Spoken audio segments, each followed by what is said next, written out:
I'm Sarai. And I'm Haley. And this is Seamwork Radio. Welcome back to Seamwork Radio, where we share practical ideas for building a creative process so you can sew with intention and joy. So it's August, and that means it's time for the fall session of Design Your Wardrobe. So over the last 4 weeks, Haley and I took you along as we did the entire Design Your Wardrobe program. So you got to see an inside peek at our personal processes. And today, as we're at the end of August, we are going to be talking about week 4, which is the final week. And we're going to be planning our looks this week. All right, so we're going to start with our icebreaker. So Haley, what's the one thing you're most excited about making this season? I am most excited to make a quilted jacket. That's on my queue. It was on my queue last fall, and I did not get to it. And it's going to happen this year, and I'm really excited about it. What about you? That's cool. Mine's also a jacket. I really want to make a Sherpa jacket, kind of a teddy coat style jacket this season. So I'm really excited about making that. I think it's going to be something that I will wear a lot. It's going to be super warm and cozy and have that perfect balance of being kind of, I don't know, I think Sherpa can read a little bit sporty and fleecy sometimes. And then it can also read kind of faux furry and more glamorous sometimes. So yeah. And also kind of workwear. So it's kind of that perfect balance for me. So I'm excited about making that. And if you have an icebreaker that you'd like to ask us for a future episode, if you're a Seamwork member, you can go to seamwork.com/go/icebreakers. That's going to take you to a thread on our community where you can leave a question for us and we will use it as an icebreaker in a future episode. All right. So just to recap, if you're not familiar with Design Your Wardrobe, what it is a 4-week program that we run twice a year that helps you to design your wardrobe for the upcoming season and create a sewing queue. So we are at the tail end of our fall season right now. We also have a self-guided standalone one that's also available for free to Seamwork members if it's something that you're interested in doing and you didn't catch this season. So this is a really fun program, and a big part of that is doing it alongside our community twice a year and really experiencing that collective excitement as a group. So we wanted to bring a taste of that to the podcast this month by sharing our own process for Design Your Wardrobe. So between the two of us, we've done this program many, many times, and we're going to be discussing our own plans, and we're also going to be sharing some tips for this week along the way. So week 4, which is where we're at, is really where we solidify our collection plan. So we build outfits, we create our project plans, and we make our sewing queue. So one of the things that we do is create a checklist of the constraints. So these are the constraints that we want the projects that we are going to be making to follow. So what is on your checklist, Haley, for the season? Okay. So I have a few things on my checklist. My number one constraint, comfort. Because it gets a little cold and I just want to be comfortable. Yeah. Second constraint is warmth. I want to feel warm and cozy. Third is versatility. All 3 of my contexts have a lot of overlap. And for that reason, I want most of the things I'm making to at least be able to be wearable for 2 of my 3 contexts. Easy to care for and launder, which for me oftentimes means natural fibers, but also things I can throw in the wash. I don't care if I have to hang it dry. That's fine. I don't want to be hand washing anything. Ain't nobody got time for that. I do not have time for that. I have too many loads of laundry to do. So those are my top constraints. What about you? Those are great. I should probably add the laundry one onto mine. I have a pile of hand washing that has probably been sitting there for close to a year. Because I just don't ever do it. Again, I don't mind line drawing either, but I just can't. My checklist, I also had comfort and warmth at the very top of my checklist. Those are really, really important for me because if something's not comfortable, then I'm just not going to wear it. So yeah. And if I'm going to be cold in it, also not going to wear it. Yeah. It's fine for date night stuff. I can be, I can have a little bit of discomfort, wearing heeled shoes or something like that, but not for my everyday. And that's kind of what I'm designing for here. So comfort and warmth, definitely up there. Layerable. I want things that I can layer with stuff I already have. So that's a really important constraint for me. So I really tried to choose things that I could layer with tights. I can layer with dresses that I already have. I can put things together in new ways. So layering is really a big one for me. I want to make sure that I can wear it with boots because that's what I wear in the fall. And as it gets muddier and muddier here, it's primarily what I like to wear when I go out. So definitely has to work with boots. And then the last one, which this process brought up for me, which I think is important and I might not have thought of otherwise, is pockets. Like, I just think pockets are really helpful in my day-to-day life and they're very easy to overlook, but I try to go for a walk each day. So I mentioned in an earlier episode that that's one of the contexts I was designing for. I try to go for a long walk each day, at least once a day. And I like to bring my phone with me in case I want to take any pictures or anything like that, or sometimes listen to music. And I often have to stuff it in my bra because I don't like to bring my whole purse. Right. So then it's just kind of weird and uncomfortable. So I want to make sure that most of the things that I design have pockets or can be worn with something with pockets. Maybe you need to sew a belt bag. Yeah, I actually want to. That might be on my summer list. Yeah. I actually kind of want to because I think it would be nice for hiking and walking and all that stuff.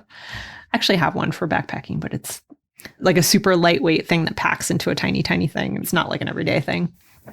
Yeah, so those are mine.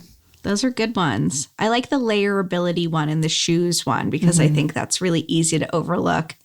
What shoes are you going to wear with it? Yeah. I mean, boots really go with almost everything anyway, but it's just something I want to keep in mind. Yeah.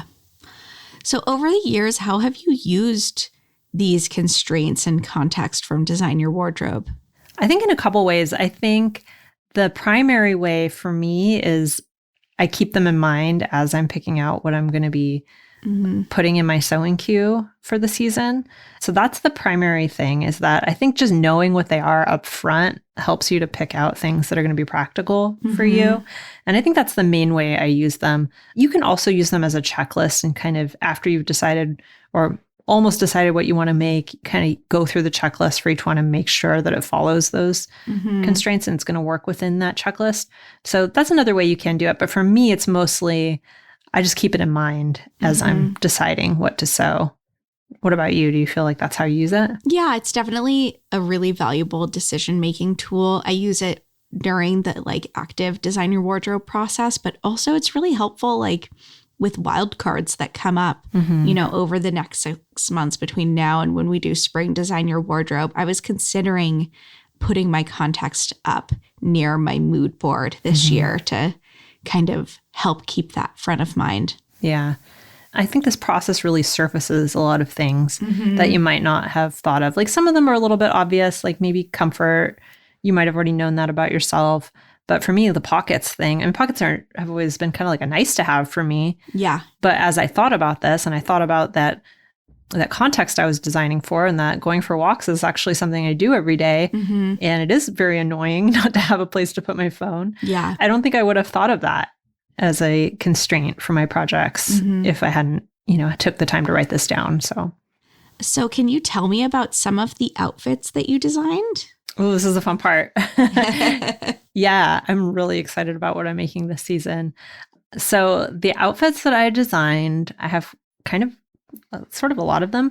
And then I have a couple of outerwear pieces. So those not necessarily incorporated into outfits, but they will go with the outfits that I've designed. So the two outerwear pieces are the Sherpa jacket that I mentioned before. And then I also want to make a quilted jacket. I have a quilted jacket that I cut out maybe 2 years ago and never sewed. And I might make that one, but I might want a darker one. So that's a little bit still up in the air, but I definitely want to make a quilted jacket. So then the outfits are a mini skirt with a sweater. So kind of a looser fit sweater with a short skirt and then tights and boots. That's a look that I really, really like. I have a denim mini skirt that I wear quite a bit, and I have a black one. And so I want to make one in a plaid, like a houndstooth plaid this season. A pinafore dress with a long sleeve blouse. So I want to find new ways to wear some of the long sleeve blouses that I already have, maybe even some of the short sleeve ones too. And I don't have a layerable dress. So I want to make a pinafore dress, probably a seam work pattern. Haven't really decided which one quite yet, but I am pretty excited about that one. I think that's something that I'm going to wear a lot. a loose dress with a sweater vest. This one's interesting because this is a knitting project rather than a sewing project. So I already have lots of dresses, but I want to make a sweater vest. I want to knit a sweater vest to go over them. So that goes back to the layering thing.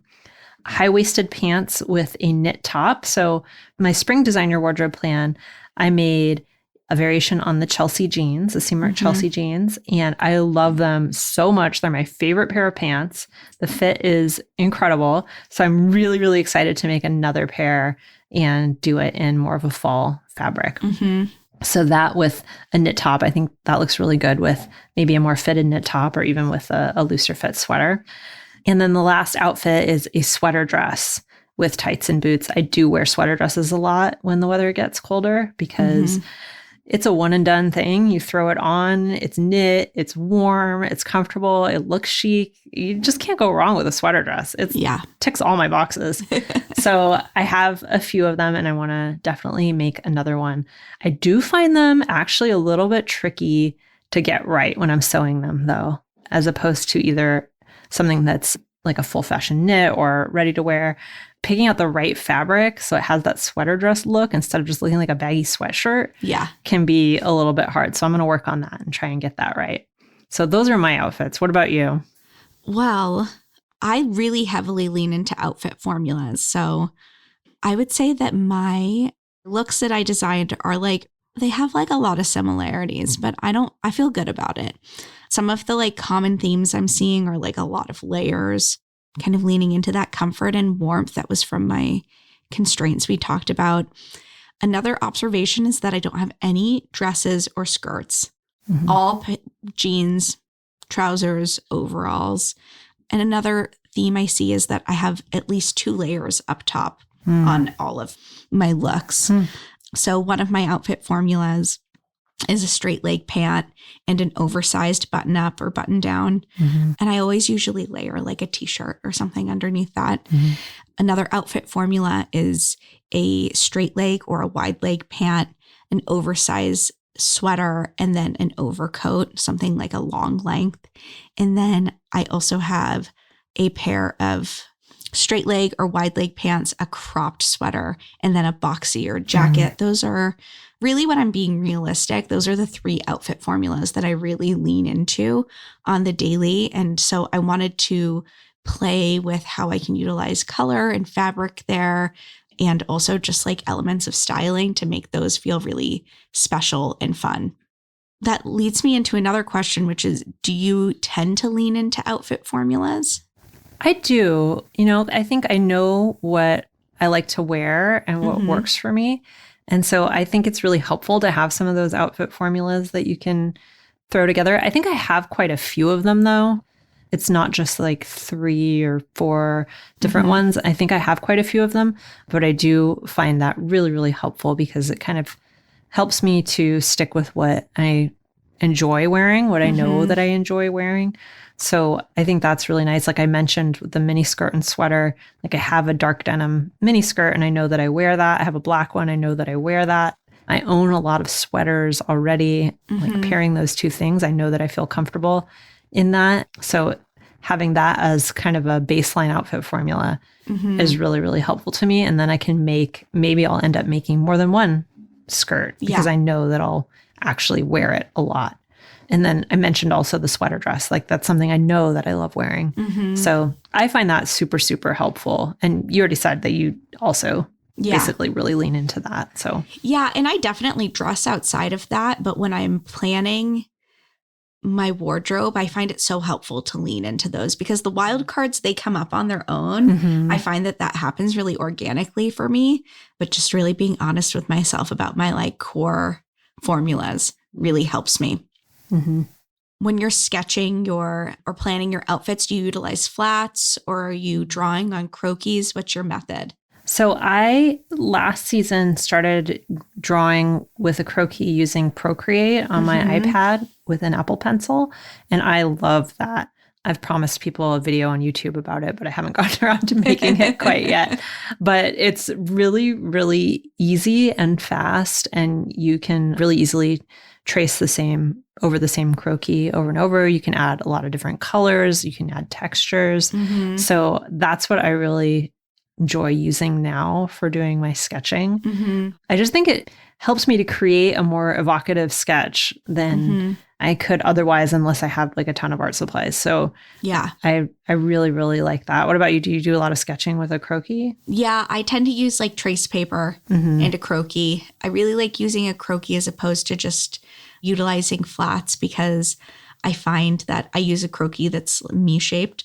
I find it really helpful to help me figure out the proportions that I'm most interested in, especially in the fall when we're talking about layering. We have different hemlines and silhouettes at play. It helps me to kind of hone in on those specific details when I'm in the designing phase so that I have one less decision to make when it comes time to cut out my project. Yeah, that's a good point about it being the Croquis being shaped like you, also to help you kind of envision what it's going to look like. Yeah. It's the same for me. Even though I'm a pretty medium size, my proportions are not exactly the mid-range. So I have like a high waist, I have longer legs, but a shorter torso. For example, I have broad shoulders.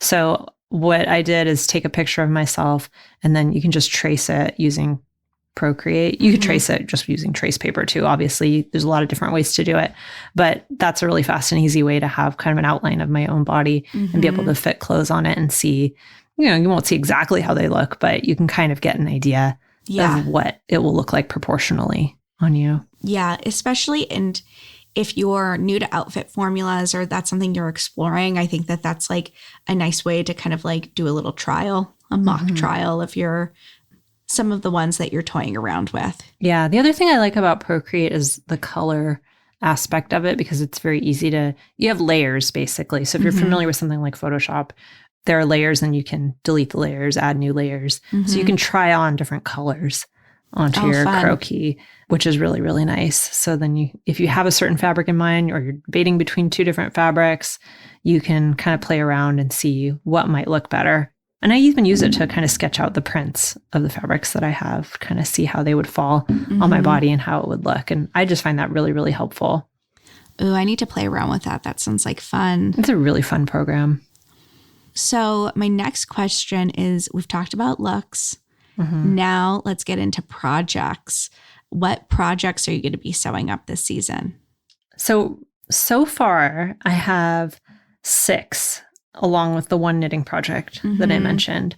I am debating about whether I want to do 6 projects. I did 6 projects for spring. It was definitely doable, but it felt like kind of a lot because I had some bigger projects in there, like a pair of pants. And I do have some bigger projects in here as well. But I also have some fast and easy ones in there. So right now I'm at 6. So the 6 projects I have right now are the knit mini skirt. So I already have the fabric for that. I've mentioned the houndstooth double knit. I want to make a pinafore dress. I want to make another pair of the Chelsea jeans, either in denim or in corduroy again. I want to make a sweater dress. I want to make the Sherpa jacket and I want to make the quilted jacket. So that's kind of a lot, but that's where I am right now. What about you? What's in yours? So the first thing on my project list is a coat. I'm thinking something unlined like the Baz coat. I really love the collar on that. And I can't reach for the stars. I would love to, but I got 5 projects on my queue and that feels a little ambitious. My next one is like a boxier, more workwear style coat. Third project is a quilted jacket of some sort. And then my next project is I have a cropped sweater that I really love and I wish I had more of them. So I'm going to make 2 of those. I'm going to batch sew some. And then I'm kind of considering making a roan tunic as well, because I think I've been dying to make it and I feel like it fits the mood very well. Yeah. That's my maybe. Yeah. That sounds great. I'm also thinking about batch sewing some of those mini skirts because I know they'll be really fast to make and that would be fun. I always try to consider those, especially with the quick and easy projects, which for me often tend to be more of those staple type things. Yeah. And if I can stand to batch sew them, it can be a real time saver. Yeah, definitely. I'm also thinking about, for the Sherpa jacket, I was thinking about making the Seymour Denise coat for that. Oh, cute. Because it's very clean lined, simple, but it has kind of that glamorous 60s sort of look to it. So I think that would be kind of a nice juxtaposition. Yeah. But I haven't quite decided yet. I've also seen some really cool Sherpa bomber jackets, which I think look really, really cool. But I'm not sure if I'd wear that as much as a longer coat. You could do something like Denise and then bind it instead of like a traditional lining. Depends on if you want to go like single layer or if you want it to be lined, depending on the fabric. I wonder if you could make it reversible. I mean, that would be very cool. That would be so cool because you could have a Sherpa lining with maybe like a print or something, maybe like a plaid. That would be so cool. Yeah, I think you could totally use Denise to do something like that and then just bind it. Yeah. Oh, we're getting into the weeds. I love it, though. I love it. So my next question is, how do you set up your sewing queue? My favorite way to set it up is, again, I go analog. So I like to print out my project plans from the planner that comes with Design Your Wardrobe. I'll print out the sketches, the croquis sketches I made in Procreate and tape them on there.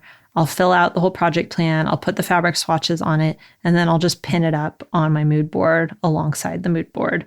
So I like that because I kind of get a picture of what overall look I'm going for alongside the actual project plan. And it kind of brings everything together for me. So that's how I like to set up my queue. And then again, just like with the mood board, it's nice to just have it in front of me all the time because it's real easy to forget about the projects you planned and get distracted. So I just like to have them in my face and re-inspiring me all the time. Yeah. In the past, what I've done is I turn my Pinterest board into a project queue. So I make subboards with, the flats of the pattern I'm going to use, some inspiration photos, maybe fabric, if it's fabric I need to buy. But I do find that it can get a little bit forgotten. This time around, I am going to go with a physical project plan that's like pinned up on a corkboard or something in my office just so I can see it a little bit more. Yeah. Frequently, it can taunt me until I actually sew it. Yeah, that's what I do. And I like having the physical fabric swatches there too, because it also helps me to remember what's in my stash already, what I need, what I have. I find that to be really, really helpful. What about wild cards? What kind of wild cards do you usually find yourself attracted to? I think that I have two kinds that come up for me. One are the quick and easy projects. So I'll sew something, like I sewed the Seamwork Goldie, for example, in my spring Design Your Wardrobe plan. And it was so fast. I did it in a couple hours and it was really cute. And so I bought a bunch of other rib knits to make it again. So I feel like those quick and easy projects are definitely things that pop up. And then pretty dresses. I love a pretty dress and I'll get an idea for one or get a fabric that I really want to make into something. And I think that works because dresses are kind of standalone as outfits. They're pretty easy to incorporate with other things as long as, they somewhat go with your color palette and the shoes you have. So I definitely feel like those pop up as wild cards for me. What about you? I would say kind of along the lines of pretty dresses, just like special occasion things, like a wedding happens and I'm like, I need to sew something for it. Yeah. I mean, I don't, but I do. And then the other kind of wild card is I just find like a fabric. Yeah. And I need to make something out of it. Yeah. That definitely has come up for me as well. Although a lot of times those fabrics, I'll buy something just because it's beautiful and then they'll just sit there, to be honest with you. Yeah. I mean, it's like 50-50 for sure. So in Design Your Wardrobe, we have people make a commitment at the end of the process. What is your commitment that you made for this round? What I would like to do for this round is make at least 3 seamwork patterns that have interesting details or something new about them. Okay. I'm really interested in kind of both using what I have and also like incorporating some creative ideas into existing patterns. So that's what I want to do. I want to really explore details. So that's my commitment for this particular season. What about you? That's a good one. Mine is more of a time-oriented thing. My commitment is to get 2 to 3 consecutive sewing hours in every weekend. I tend to be able to have like little bits of time here and there during the week to like sew a seam or like set a sleeve or something like that. But I've been less good about longer lengths of time. So that's my commitment. Yeah, I think that's a great one. You know, something I did that was helpful when I was making my Chelsea jeans was I took the pattern and I divided it into 3 chunks, like 3 time blocks, and then wrote down, okay, what step I want to get to in the first time block, what step I want to get to the second one, and the third. I didn't always get to them in the allotted time I gave them, but it really helped me to kind of like piece out the project. And I felt less overwhelmed when I got to that final stage because I felt like, okay, I have one more stage to go. I'm doing from this point to this point, instead of feeling like, oh my goodness, I worked so hard on this already. Because, you know, pants are always, they take a while. And especially, you know, it has a lot of top stitching, so you have to change the thread a lot. So I felt like that was a really helpful thing for me with a more complicated project. Yeah, giving yourself some milestones. That's a really great idea. What do you find tends to like interrupt your plans, or where do you get stuck? So one thing I found with my last Design Your Wardrobe plan, what got me a little bit stuck was that I saved the most difficult project for the end, or difficult projects, I should say, for the end. So I did the fast and easy ones first, and then did the more difficult ones at the end. And I had reasons behind that because I was making YouTube videos and I wanted to get those done. So we had some stuff to put on YouTube. So that might not be an issue for other people, but I do find that pacing them out and making sure I'm mixing up the more difficult and challenging and time-consuming projects with the quick and easy projects is a lot better for me and keeps my motivation flowing versus doing all the easiest things first and then, oh no, I have this project's going to take me weeks. I think at the end is when you're going to be most prone to losing your motivation. And the beginning is when you're probably going to have the most motivation. So I think starting with something that's a little bit more challenging, or at least doing that a little bit earlier, would have been good. Yeah. I like alternating my challenges. Then you get a little rest lap. Yeah, I like that. I think what tends to interrupt my plans is that I have a lot of steam for my first couple projects and then it fizzles out. Yeah. Part of that is because as a designer in the fall and the winter, I'm working on spring and summer. So sometimes it can feel a little like it's hard to be in the moment, but I honestly don't have any advice for that. I think just revisiting your plan and getting re-excited about it is the best thing that you can do. Yeah. For me, I mean, I've already said this a million times. I think just having it in my face is the best thing for me to stay motivated to do it. Yeah. It just makes it feel fresh to me instead of, you know, sitting in a binder somewhere or on Pinterest somewhere and then I forget about it and I get excited about something else. And yeah, for me, that's what works. It might work for you guys too. Might not, but no promises. That's my experience. Okay, my final question. What is your biggest takeaway from this round of Design Your Wardrobe? Well, I think after going through all of it, I think my biggest takeaway has just been to reuse what already works for me. And that's manifested in a couple ways. So both reusing things that I already have in my closet, reusing outfits that I know work for me, reusing color palettes that I know that I enjoy. I'm not trying to reinvent the wheel every time works for me. For some people, they might need more excitement and want to do things a little bit differently each season, and that's totally fine. But for me, I find that reusing what I enjoy and what works really helps me to kind of slim down and focus on what I care about, but also what I'm actually going to get use out of and what I feel good in. And that's really a big part of it for me. So that's my big takeaway. What about you? I think that my big takeaway is not super dissimilar from that. My big takeaway is just less is more. I was really trying to be conscious of how much time I have. And when you start building your project queue, it's really easy to like, you know, do 8 projects or something, you know, but I really wanted it to feel approachable and I wanted to focus on some more impactful projects and less filler. And I find that that's making me feel more excited for the plan overall. So that's kind of my takeaway. Yeah, it's a good one. Okay, well, just to recap, we talked about our plans that came out of this entire Design Your Wardrobe process. Really cool to see it all come to life. We talked about constraints and our own checklists for constraints. That's something you can take away too, creating a list of constraints that all your projects have to meet. We talked about the outfits that we designed and how each of us are approaching that and how we use outfit formulas to help us.